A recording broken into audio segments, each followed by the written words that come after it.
Seuls 7% des Français sont formés aux gestes d'urgence. Élevée à 20%, cette proportion permettrait de sauver 10 000 vies par an. Les conseils pratiques en images avec Nicolas Maupetit, pompier volontaire en Vendée, pour apprendre à sauver des vies. Une fois que l'on a récupéré le défibrillateur, eh bien, la priorité, ce n'est pas de débuter à mettre le défibrillateur tout de suite. On doit impérativement commencer, une fois que l'alerte a été donnée, on doit commencer à préparer le cœur à la défibrillation, c'est-à-dire à commencer le massage cardiaque. Nous allons prendre un repère anatomique, base du cou, creux de l'estomac, et je prends le milieu, c'est-à-dire que je vais donc comprimer la partie centrale du thorax, le sternum, et je vais y apposer le talon de la main, c'est-à-dire le prolongement du radius cubitus, comme ceci, et je vais l'apposer donc au niveau du sternum. Première main, je suis sur une réanimation cardiaque chez un adulte, donc je mets ma deuxième main par-dessus et je vais comprimer le sternum de 4 à 5 cm. J'enfonce bien la cage thoracique comme ceci et je vais comprimer en respectant le relâchement, vous voyez comme ceci, pour bien faire remplir le cœur du sang, et je l'expulse. Je l'expulse, je le relâche, et j'enfonce, selon des compressions, 30 compressions, et un rythme de 100 compressions par minute. Et je compte jusqu'à 30. 1, et 2, et 3, et 4, et 5, et 6. Une fois que j'ai fait ces 30 massages cardiaques, eh bien, si je peux, je vais souffler 2 fois dans la bouche de la personne. Pour le faire, je bouche le nez, je bascule la tête prudemment vers l'arrière, j'ouvre et je souffle. La cage thoracique se soulève une première fois, une deuxième fois. Et je continue, 30 massages, 2 insufflations, 30 massages, 2 insufflations. Une fois que j'ai fait 5 cycles, 32, 32, 32, 32, je vais poser le défibrillateur. Il faut agir le plus rapidement possible. Pourquoi? L'activité électrique du cœur, elle est complètement perturbée, mais elle est quand même présente. Elle est présente, mais au fil des minutes, elle va disparaître. On le dit, 1 minute de perdu, c'est 10% de chance de survie en moins. Ce qui veut dire que cette activité électrique, elle est présente que 10 minutes maximum. L'association massage cardiaque, bouche à bouche et défibrillateur fait passer les chances de survie de 4 à 40%. Aujourd'hui, il y a en France plus de 50 000 morts liés à l'arrêt cardiaque. Donc, on sait qu'avec cette gestuelle que l'on fait passer, donc les chances de survie de 4 à 40%, et donc on a des moyens de sauver énormément de vies. Appelez les secours en téléphonant au 15 ou 18 ou 112.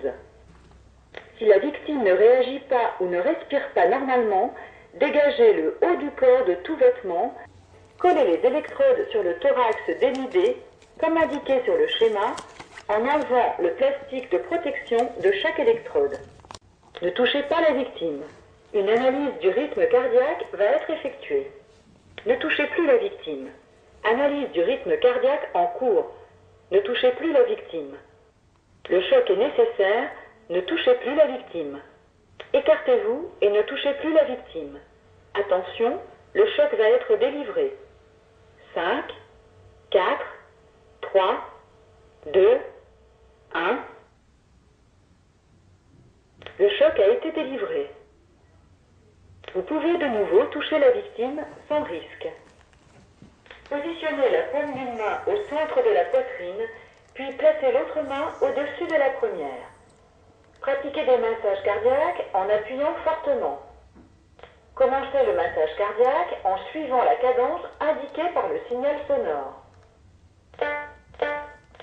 4, 5, 6, 7. Je lance la réanimation cardiaque, je m'arrête uniquement lorsque les secours sont là ou uniquement lorsque j'ai réanimé la personne.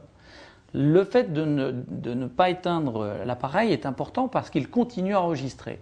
Si vous avez donc récupéré, sauvé cette personne, eh bien vous allez avoir quelqu'un qui est inconscient et qui respire, vous allez donc le mettre en PLS.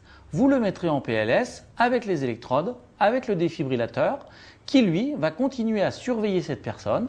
Et si malheureusement cette personne de nouveau faisait un arrêt cardiaque, eh bien vous pourrez reprendre les gestes parce que lui va le déterminer. Les principales causes de l'arrêt cardiaque chez le nourrisson sont des causes respiratoires, notamment l'étouffement, la noyade, l'étouffement par un corps étranger, donc un problème respiratoire. Si je précise cela, c'est que la prise en charge d'un enfant ou d'un nourrisson qui est inconscient, qui ne respire pas, eh bien, il est différent. Vous allez dans un premier temps le stimuler pour voir s'il vous entend, s'il peut vous répondre, pour voir donc son réel état de conscience. Après stimulation, il ne réagit pas, il est donc inconscient. Je vais commencer par souffler 5 fois dans la bouche, pour donner une dynamique, pour essayer de faire repartir cette respiration. Chez le nourrisson, on adapte bien sûr sa respiration, on ne prend pas la même technique que chez l'adulte. Je vais donc faire du bouche à nez, c'est-à-dire que ma bouche va englober la bouche et le nez de l'enfant. Je vais en même temps envoyer uniquement le contenu de ma bouche. S'il ne réagit pas, je vais commencer le massage cardiaque. J'ai un repère anatomique par rapport au mamelon. Je tire une ligne imaginaire et j'y mets 2 doigts juste en dessous. Et je vais comprimer du tiers la cage thoracique sur un plan dur bien évidemment, 30 fois. 1 et 2 et 3 et 4 et 28, 29, 30. Je vais ensuite souffler 2 fois et ainsi de suite, 30 massages, 2 insufflations, 30 massages, 2 insufflations. La seule contre-indication, c'est la pose du défibrillateur. Je ne pose pas un défibrillateur chez un nourrisson jusqu'à 1 an. Au-delà d'1 an, je peux utiliser le défibrillateur. En dessous d'1 an, je n'utilise pas le défibrillateur.